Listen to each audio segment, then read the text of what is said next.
Around 8 in the morning, Sadhguru called me and asked me to be with Vijay because she was on a certain sadhana. And that whole day I was with her, meditating and doing several other activities.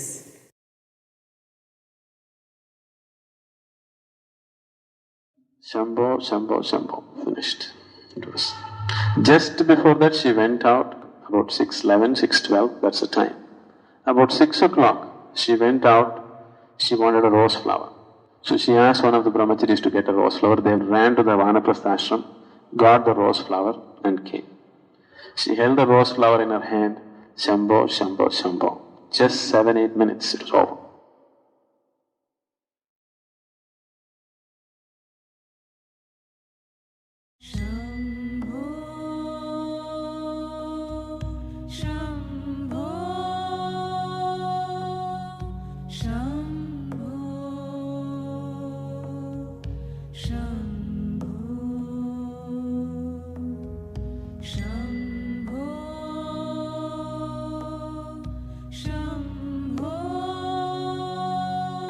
It was only after 3 days, while sitting for a meditation, it really struck me that she had known this coming.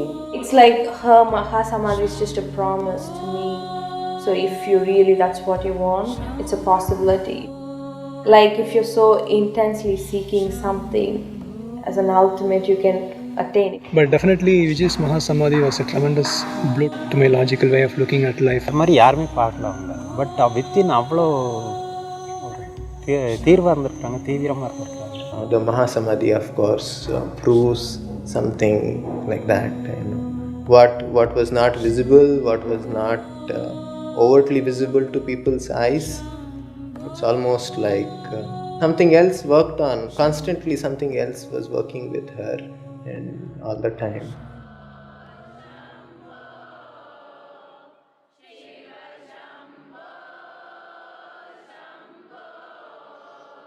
In the yogic traditions, held as a very sacred day,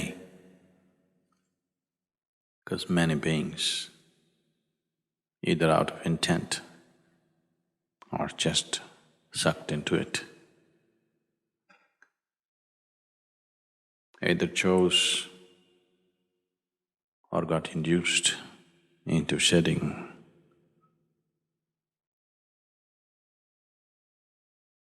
their physical bodies on this day consciously. So many have done this in this tradition.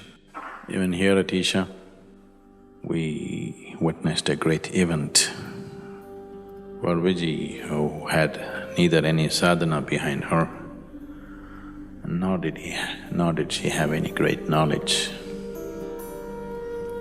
with the simplicity of her emotion and the intensity of her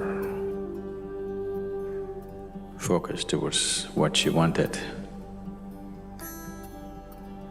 this happened too effortlessly. The effortlessness which even accomplished yogis would go through a little bit of struggle to do such things.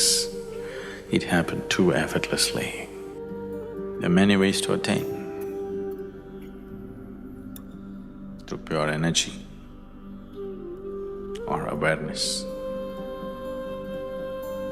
or absolute selflessness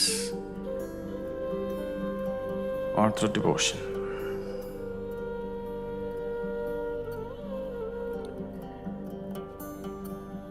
Devotion I put last, but it's the quickest way.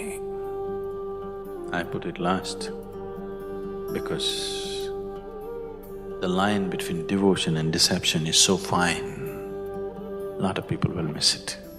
As they get more and more overwhelmed with deeper and deeper bursts of energy within them, slowly they become devout. That's good. The wisest ones are always devotees. There's a different kind of wisdom which logical minds can never understand. They grasp life in a different way.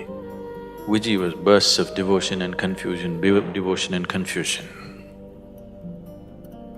when she held on to a devotional spell for long enough, she made it. That's been the way, that was her way too.